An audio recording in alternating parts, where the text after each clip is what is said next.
Il ne faut pas avoir peur. Bonjour à tous, vous êtes sur Géopolitique Profonde, la chaîne qui est là pour remplacer les grands médias subventionnés.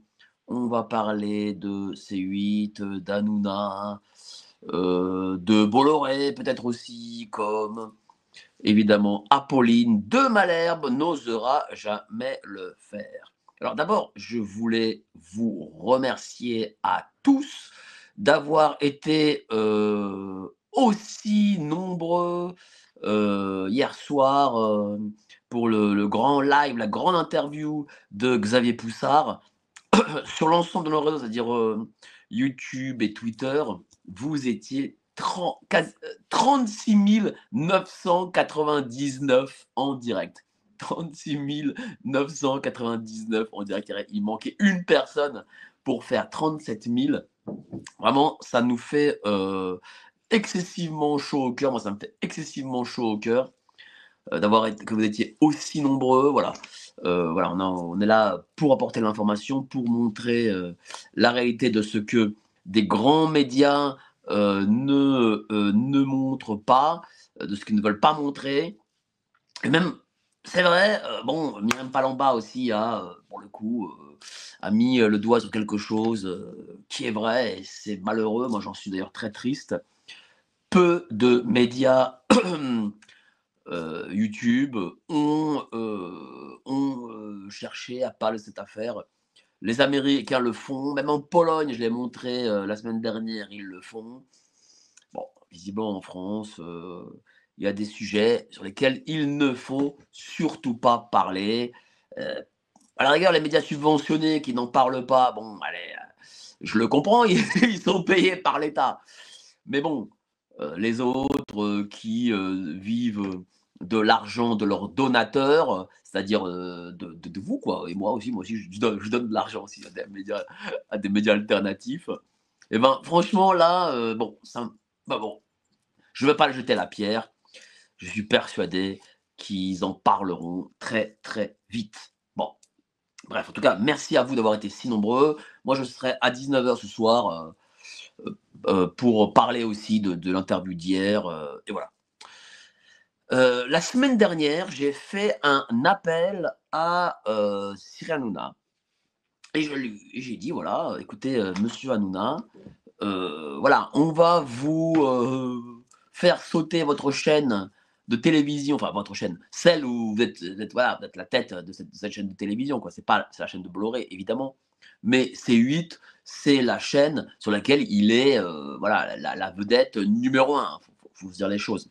Et donc, cette chaîne va être fermée et faut se dire aussi les choses parce qu'il commençait à aller vers des sujets bon, un peu plus touchy, donc bon, bah, ça n'a pas plu à l'État. Ils ont été fermés et donc C8 est globalement fermé parce que voilà, à cause de vous, hein, faut dire les choses. Bref.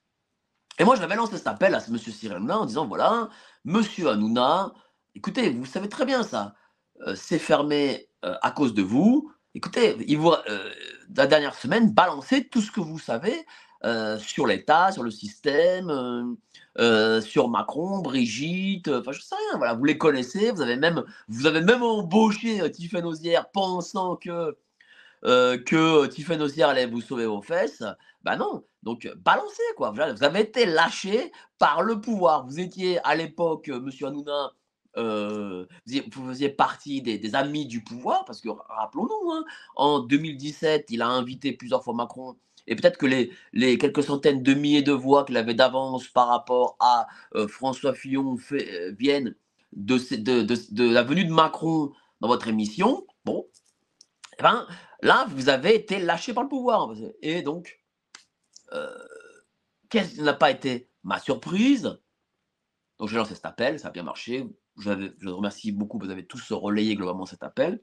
Et quelle n'a pas été ma surprise lorsque j'ai vu des capsules sur Twitter où Macron dit, pardon, Hanouna dit non, mais c'est pas la faute de Macron, hein. C'est pas Macron qui a voulu notre fermeture. Non, non, non, pas du tout, hein. C'est en fait le gars là, le secrétaire général, monsieur Colère, qui en sous-main, sans rien dire à Macron, l'a fait, voilà, il l'a fait et donc il a tenu écarté, le président de la République en disant et lui il a fait comme ça en sous-main et tout, il a pris ses réseaux, voilà, il a voilà, sans que monsieur Macron ne sache rien, voilà. Et puis il a rajouté, Hanouna a rajouté, parce que, et ce sont ses mots, hein, pas les miens, ce sont les mots d'Hanouna, hein. Il a dit: «Oui, bon» parce que, Macron putain je confonds maintenant, Macron, Hanouna. Parce que Macron, lui, il respecte, la séparation des pouvoirs et qu'il n'aurait jamais fait ça. C'est un président, voilà, qui respecte, les institutions, il respecte l'Arcom et cetera et donc ce n'est pas lui qui a demandé et quand il a appris que l'Arcom avait décidé de supprimer ces 8, donc par respect pour les pouvoirs et l'indépendance, etc., eh bien, il n'a pas voulu s'en mêler. Mais franchement, c'est affligeant. Vous savez, quand j'ai lancé cet appel la semaine dernière, il y a beaucoup parmi vous qui m'ont dit: «Mais Mike, quand même, t'es pas naïf et tout». T'es un peu naïf, Mike, hein. Je suis pas naïf, je sais très bien que, Hanouna fait partie de l'opposition contrôlée. Voilà, encore, je ne sais même pas s'il est opposition, en tout cas il est contrôlé, ça c'est sûr. Je savais très bien, mais comme monsieur Hanouna, visiblement, regarde Twitter, regarde YouTube et cetera, bah, écoutez, sait-on jamais, j'ai lancé une bouteille à la mer, voilà, tout simplement, vous savez, ça mange pas de pain, je dis ce que je pense, voilà, je lance une idée, ça ne mangeait pas de pain. Je veux dire, je risquais rien à lancer cette idée. Peut-être que lui, avec un peu de bol, l'aurait vu, peut-être qu'il aurait réfléchi, peut-être qu'il en a parlé, peut-être qu'il l'a vu, il en a parlé, j'en sais rien. Mais bon, voilà, en tout cas, message a été lancé. Mais moi, je vais vous dire une chose, je ne crois pas, je n'ai jamais cru en monsieur Hanouna, hein. Vous savez, j'en ai souvent parlé, à madame Myriam Palomba et je lui ai dit: «Mais, Hanouna, en réalité, certes, il parle des sujets, mais il les ridiculise». C'est-à-dire que lorsqu'il met, professeur Péronne, ou, Henri Oncode ou Alexandra Henri Oncode, c'est pour les ridiculiser. C'est pas pour leur laisser la parole, c'est pour les ridiculiser. Mais ça, les gens le voient pas visiblement, bah, voilà, «Ah, il a donné la parole». Non, non, il a pas donné la parole, il a ridiculisé les sujets que, l'État voulait voir ridiculisés. Tout simplement. Et donc moi, pour moi, il a fait beaucoup plus de mal, que de bien, moi je le dis très sincèrement. Mais comme il veut jouer, sur un côté, comment dire? Rebelle et tout, eh ben, allons jusqu'au bout de la rébellion. Voilà, je veux le mettre un peu, dos au mur, je dis: «Voilà, bah, vous êtes un rebelle, eh ben, montrez-nous que vous êtes un vrai rebelle». Bah, il nous a montré qu'il n'en était pas. Il nous a montré qu'en réalité, Hanouna était, seulement, un type, qui sera éternellement dans le système. D'ailleurs, on apprend par Le Parisien de ce matin, qu'il a, sa petite place à la chaîne 17, je crois que c'est Star, voilà. Et donc du coup, il n'aura pas perdu son job. Alors il va pouvoir, virer, des membres de son équipe, des membres que vous connaissez pas, les techniciens, les intermittents et cetera, de manière, je pense, moins coûteuse qu'il ne pouvait le faire parce que voilà, il pourra toujours dire: «Ouais, mais regardez, C8 c'est fermé, D17 c'est une chaîne qui a moins d'audience, donc forcément j'ai moins de moyens, moins d'audience, eh bien, je vais devoir licencier». Et là voilà, la chose sera faite, quoi. Mais lui, il s'en fout, il continuera à toucher son fric. J'ai appris, regardez dans les journaux, fortune personnelle, Cyril Hanouna, sa fortune personnelle, pardon, est estimée entre 80 et 100 millions d'euros. Voilà. Eh ben, visiblement, monsieur Hanouna, même si pour lui, même s'il perdait, 10 millions d'euros, quand on a entre 80 et 100 millions d'euros, bah, pour lui, c'était beaucoup d'argent, voilà. Et qu'il ne voulait pas les perdre et que tout simplement, il rentrait à la niche, comme lui a demandé, l'État, quoi, tout le système ou l'État profond, ce que vous voulez. Voilà, tout simplement. Écoutez, en plus, pour le coup, j'ai revu les capsules, j'ai bien regardé la capsule et là, il y avait 2 choses. Heu, il a menti sur 2 choses. Voilà, je dis ça sincèrement. Il dit voilà, c'est monsieur Colère, secrétaire général de l'Élysée, qui tout seul dans son coin, en gros, a, fait supprimer, heu C8 et il absout Macron, hein. Alors il absout Macron à un niveau, d'absolution. On aurait dit que c'était un on aurait dit qu'Hanouna c'était un prêtre, quoi. Voilà, voilà, tu as 2 Ave Pater, un Ave Maria et puis c'est bon là, tu es absous de tous tes péchés. Mais vous croyez sincèrement, non mais sincèrement, hein, à moins qu'Hanouna, prend, son public pour des gros abrutis, ce qui n'est pas impossible. Vous croyez sincèrement que le secrétaire général, c'est-à-dire en gros le bras droit de Macron, va faire des choses dont Macron n'est pas au courant. C'est-à-dire qu'il va, aller faire et supprimer une chaîne de télévision, ce qui n'est jamais arrivé, même à l'époque de l'ORTF, du général de Gaulle et cetera, ça n'est jamais arrivé et il va faire supprimer une chaîne de télévision, mais Macron, il est pas au courant en fait, il est au courant de rien. Alors, soit, heu s'il n'est pas vraiment au courant, alors, s'il n'est pas au courant, la France, c'est fini, quoi. Alors là, je peux vous dire, faut arrêter, on arrête tout. Même là, les lives, je les arrête, je dis bye bye, ça veut dire que plus rien ne va dans ce pays, hein. Mais alors, enfin, quand je dis plus rien ne va, c'est-à-dire à un niveau inimaginable. Mais vous savez très bien que c'est impossible. C'est impossible que Colère, qui est le collaborateur, certes numéro un, mais en tout cas le collaborateur de Macron, fasse des choses en sous-main sur lesquelles Macron n'est pas au courant. Ce n'est pas vrai. Ce sont des bêtises. Ne serait-ce que, imaginons que, en effet, Colère a envie de faire des trucs comme ça. Imaginons. Vous croyez qu'il n'y a pas un gars de l'Arcom qui va dire: «Ah mais non, mais je comprends pas, monsieur le président, Colère, votre, collaborateur nous demande de faire ça, qu'est-ce que vous en pensez?» Et voilà, Alexis Colère, j'allais l'appeler Sébastien Colère, je sais pas pourquoi Sébastien d'ailleurs, mais bon, bref. Je veux dire, mais faut arrêter de croire des trucs, quoi. Enfin, je veux dire, Hanouna, là, il a pris son public pour des gros abrutis. Il se dit: «Bon, de toute façon, mon public, il pige rien, je vais leur raconter des sornettes». Ce n'est pas possible. Alexis Colère fait les choses essentiellement sur demande de Macron ou alors si lui, a envie de faire un truc un peu voilà, eh bien il demandera la permission.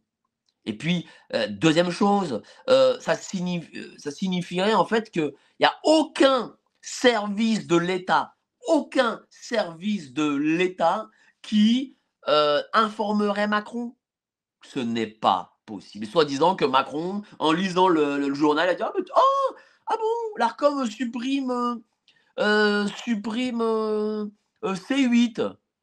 Mais vous pensez pas que, le président de l'Arcom ou un d'autres gars de l'Arcom, sachez que l'Arcom sont des fonctionnaires, donc ils ont été choisis par Macron, nommés par Macron, ils vont pas appeler Macron. Bah écoutez, ah bon, comment ça se fait que comment je justifie par exemple le fait de supprimer C8 et cetera? Ne serait-ce que ça quoi. Enfin, faut arrêter. Ce n'est pas possible. Il absout Hanouna absout Macron parce que je pense que Hanouna a dû recevoir un coup de fil de l'Élysée, voilà et soit alors c'est possible que Macron lui a pipoté une histoire, mais alors si Hanouna croit à cette histoire, c'est que Hanouna c'est le plus grand des abrutis. Voilà, c'est lui le plus grand abruti en fait.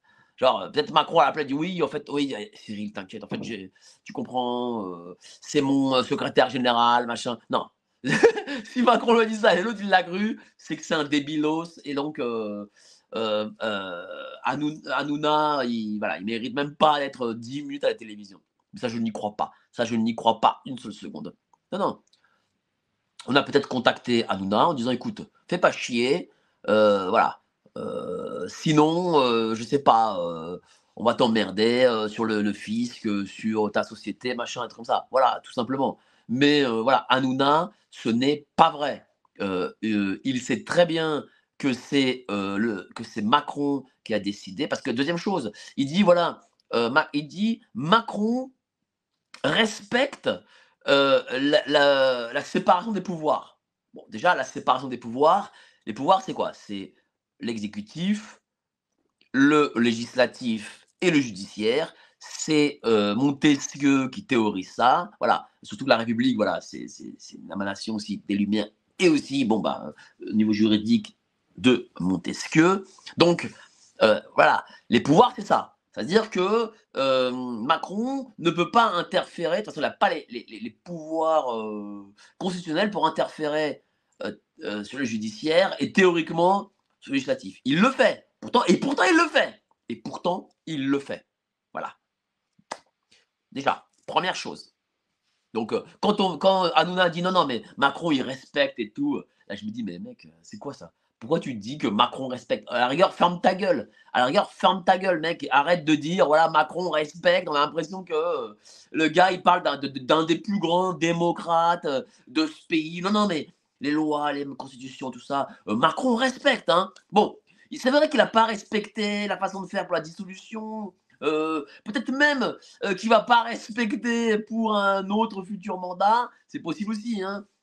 Il fait fi des lois, la crise sanitaire, bon, bah, il n'a pas trop respecté la loi, la constitution et tout. Bon, la suspension des soignants, il n'a pas trop non plus accepté. Je vais dire, il n'a pas trop non plus respecté, pardon. Mais sinon, il respecte. Hein, voilà. Et encore là, bon, je vous très sincèrement, je n'ai rien noté de spécial maintenant, même rien du tout. Je veux dire, Macron ne respecte pas la Constitution, il ne respecte pas la loi, le droit, etc. L'état de droit, il l'utilise pour sa propre gueule contre le peuple. Donc, il faut arrêter. Voilà, faut arrêter. Et que Hanouna dise une chose pareille, genre Macron respecte, non, il respecte rien. Donc là, tu prends les gens pour des cons. Et deuxième chose, Hanouna, ah oui, pardon. Et donc, deuxième chose, l'Arcom n'est pas un pouvoir. Ce n'est pas un pouvoir. Et quand tu dis qu'ils respectent les pouvoirs, tu prends les gens pour des cons parce que c'est faux, et deux, tu leur fais croire, tu leur donnes des mensonges parce que l'Arcom n'est pas un pouvoir. L'Arcom est une agence de l'État, une émanation de l'État, voilà. C'était l'ancien CSA avec une fusion de je sais plus quelle autre agence à la con encore, il y en a tellement dans ce pays. Ça coûte 80 milliards, hein, ces agences, hein, mais visiblement, les mecs ils foutent rien, ils sont payés genre 10 000 balles, parce que c'est ça le barème, ils sont payés 10 000 balles par mois, tous. Ils ont des bureaux boulevard Saint-Germain, avenue des Champs-Élysées, tout ce que vous voulez. Mais bon, ça, là-dessus, pour faire des économies, on ne touche pas. Et donc, l'Arcom, c'est le président de l'Arcom, c'est un mec qui est nommé, il est nommé par l'État, donc par Macron. C'est Macron qui le nomme. L'ensemble de ses membres qui sont des fonctionnaires, c'est Macron qui les nomme. Et d'ailleurs, tiens, j'avais donné une information le mois dernier. Le directeur général de l'Arcom, dont j'ai plus le nom, je vous le dis, hein, moi j'ai plus le nom, mais un fonctionnaire voilà, vous avez compris. J'allais être vulgaire, mais je ne vais pas l'être quand même. Sa femme est patronne de l'ONG Destin Commun, qui est essentiellement financée par Soros. Voilà, rappelez-vous. Allez, vous pouvez revoir cette vidéo, je crois la date d'il y a un mois ou un mois et demi. Enfin voilà quoi. Et donc, l'Arcom n'est pas un pouvoir, c'est une agence d'État. Ça veut dire que si Macron n'est pas content de l'agence, eh ben, il peut la faire dissoudre par la loi, voilà, tout simplement. Voilà. C'est pas compliqué, hein. Même sur la loi, je pense, il peut la faire dissoudre comme il veut. Et deuxième chose, comme c'est une agence d'État, cette agence d'État doit prévenir directement le président de la République lorsque il y a quelque chose d'important à réaliser. Moi, je vous dis très sincèrement, et Macron et Hanouna, pardon, le sait, Macron ne voulait plus voir la gueule de C8, voilà, il voulait plus. Il a appelé le gars, le président de l'Arcom, a dit bon bah vous me virez C8, virez-moi une chaîne en plus à la con, histoire de montrer que c'est pas juste C8. Voilà, donc ils ont trouvé NRJ12, donc il n'y a pas beaucoup d'audience. Voilà, ils ont trouvé 3-4 arguments pour faire genre c'est pas Hanouna, machin, mais voilà, des trucs. Oui, vous comprenez, j'ai lu l'article. Oui, en fait, vous mettez commissaire Magellan, et donc il n'y a pas de diversité parce que commissaire Magellan, je ne sais plus quelle autre série qu'ils mettent un peu tout le temps. Donc, comme il n'y a pas de diversité chez vous, donc on enlève, voilà. Non, mais attendez, arrêtez. Donc, ça veut dire que c'est comme si on disait à TF1, ouais, mais vous allez perdre votre antenne parce que vous comprenez, il y a tous les ans Star Academy et The Voice et donc bon, du coup, c'est pas très divers, donc on va virer. Donc voilà. Et donc Macron, vire, ça à sa voilà, c'est virer l'Arcom vire pardon, C8 à la demande d'Emmanuel Macron, tout simplement et donc c'est Macron qui était à la manœuvre. Vous aimez nos émissions? Ouais. Vous aimez les différents formats qu'on vous propose? Ouais. Tant mieux, car vous allez adorer notre revue mensuelle. Et pourquoi? Car on a recruté les meilleurs experts pour vous offrir des analyses sans tabou sur les sujets clés de notre société, économie, politique, criminalité d'État, technosciences, mondialisme. Et on vous livre bien sûr toutes nos solutions financières pour préparer votre avenir. Oh, l'avenir, c'est ce qu'on a inventé de mieux pour gâcher le présent. Cliquez sous la vidéo pour recevoir votre revue dans votre boîte aux lettres et avoir accès aux meilleures informations qu'on ne peut pas dire sur YouTube.